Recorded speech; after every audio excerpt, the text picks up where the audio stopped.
Is there any particular practical advice that you would like to give around holistic thyroid care? So, again, just parking what we've talked about around pharmaceutical or desiccated thyroid, more like everyday metabolism, practical advice to boost it back up naturally beyond what we've already covered around PUFAs. Yeah. Sure. So, I mean, the foundations often are the things that move the needle the most and seem the simplest, which is that's the good news, right? So, on a just trying to keep it simple, just initial starting places. First thing would be avoiding the polyunsaturated fats, right? So, not cooking with the seed oils, really trying to reduce our exposure to them, being really careful about what we're eating at restaurants and trying to minimize, the amount of polyunsaturated fat exposure there. As we talked about as well, being really careful with fatty chicken and pork. Alcohol is a big one. So, just in general, lowering alcohol consumption, which it, I think the To a yeah, hallowed, Jay. Hallowed, break our bubble, go on. I mean, less is better, and I know there's some research that some people like to point to suggesting that a glass of wine a day can be beneficial, but really the short answer there I would say is it's really not. It's not the absolute worst thing in the world, but it's not something that's actually benefiting us, and um, avoiding it entirely is definitely best. Having it occasionally is not in most cases going to make or break anything, but when we're in a severely hypothyroid state or dealing with infertility or other chronic health issues, these are cases where we've dug ourselves into a metabolic hole. And the less that we can do to keep digging that deeper, the better, the faster we'll get out of it. So alcohol is just, if we can minimize it, that's definitely better. And yeah, I would say less is the least, the better for sure, Understood. unfortunately.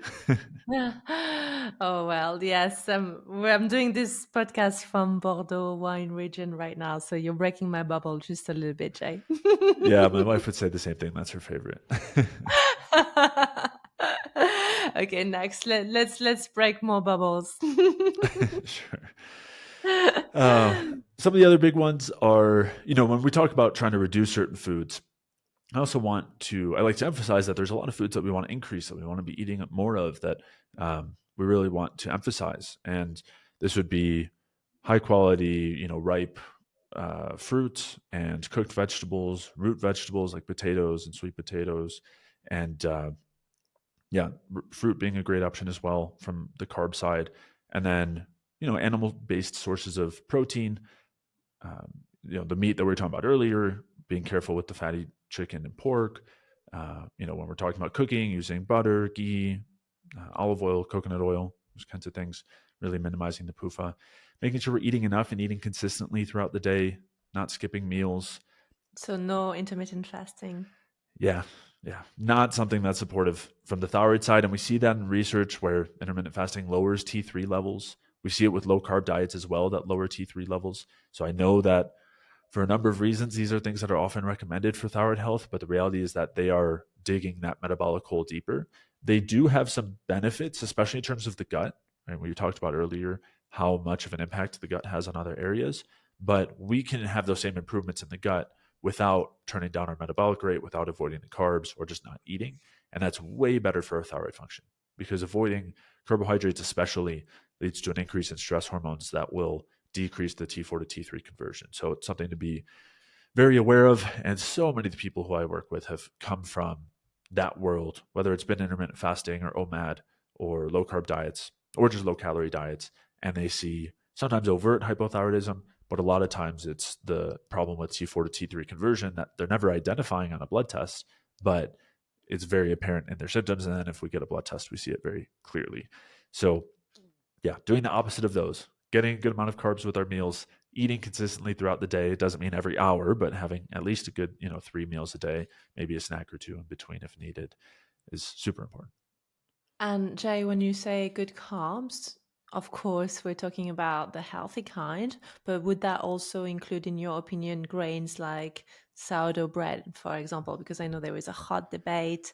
Some say that you should swear off gluten forever. Others says that if it's healthy sourdough, it's okay for the digestion and the thyroid.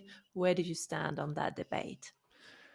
Yeah, for me, sourdough is one of the many foods that falls into that kind of gray area where normally when I'm having somebody start out, I would say carb sources, let's stick with the easiest to digest ones that are less likely to feed bacteria, less likely to cause bloating and gas and irritation, and that are most nutritious.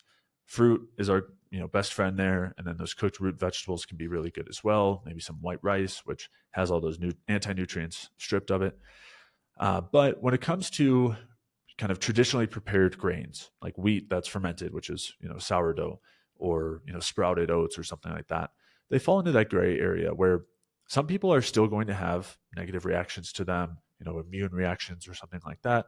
Other people, they're totally fine and they can be a good source of nutrition. So normally that would be that would be a category that I would avoid for a period of time, see how we're feeling, and then bring it back in carefully, let's say for a week, and see what you notice. Are you noticing joint pain? Are you bloated? Are you dealing with brain fog? Or are you feeling really good?